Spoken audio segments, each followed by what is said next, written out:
Hello. This is Donut Bagel. I want to talk about Dreamlight Valley because I've been playing it again a lot. I just bought the Rift in Time DLC and plan on getting the Storybrooke Vale DLC too. Surprisingly, this game has a lot more going on than when it launched in early access when I first played and dropped 24 hours into it. This game has been a lot of fun to jump back into, and because of that, I was inspired to make a video on it. First up, I want to talk about just the raw gameplay. It's boring, which is good for a game like this, especially when I just want to unwind and not try too hard. While it's not my all time game for sure, it pops up on my screen very frequently. You have your basic farming, fishing, mining, and collecting for a game like this, but it does shake it up just enough to make it interesting. When you're picking fruit or farming, there's a small chance that the thing you're collecting goes Super Saiyan, and you can pick it as many times as you can press the button in a given amount of time.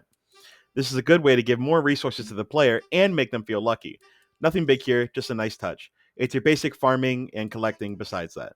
Mining is just mining. No flashy bells or whistles here. There's an actual mine you unlock later in the game when you meet a certain flamboyant lion, but before that, you just have to find these rocks around the village and hope you get lucky with its drops. I should point out this game is made by Gameloft, best known for mobile games, so annoying drop rates are a given here. Fishing in this game is actually pretty fun. The minigame you do to catch the fish is very easy and almost impossible for an adult to mess up. There's a ring that slowly closes, and you have to press the corresponding button and do that until it gives you your fish. Simple, fast, fun. In order to finish talking about collecting materials, we need to talk about the main draw of this game the Disney characters. Everyone knows almost all of these characters, so there's no point in explaining who they are. Let's just talk about what they do. The villagers will walk around, interact with the world around them, talk to each other, and generally they just seem to live in the world with you. Each character has their own battle pass. No, that seems like the wrong word to use. We'll call them star paths because I think that's what they're actually called. You level these up by hanging out with them, giving them gifts, talking to them, and if you have the DLC A Rift in Time, you can play a board game with them where you see who can collect the most coins using chess pieces of Disney characters. Now, the reason we need to talk about these friends to finish up with collecting is because after reaching level 2 in their star path, you can choose a profession for them from any of the tools you have available at the time. The DLCs add new tools, which add new professions. What that means is that when you hang out with them and do the profession they are assigned to, they will sometimes pick up extra materials for you to collect. I do this to supercharge my farming and to speed up the amount of money I'm able to make while not having to spend more money on seeds or time growing them. For every level in their star path, they level up their profession and increase the proficiency of other villagers with the same profession as them. And if I say the word profession again, I'm going to implode. This making it a good idea to interact and hang out with the characters you don't care about as much just to level up their star path to farm more resources, and the rewards you get from the villager star path are great as well.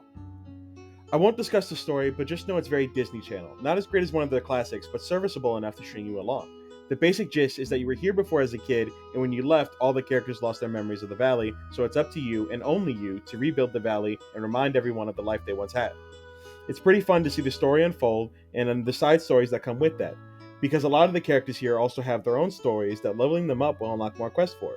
One example of these quests is, and this is a minor spoiler, so skip ahead if you care about it, it's Anna and Kristoff, is that Kristoff forgot who Anna is, so part of her story at least is trying to get him to remember who she is.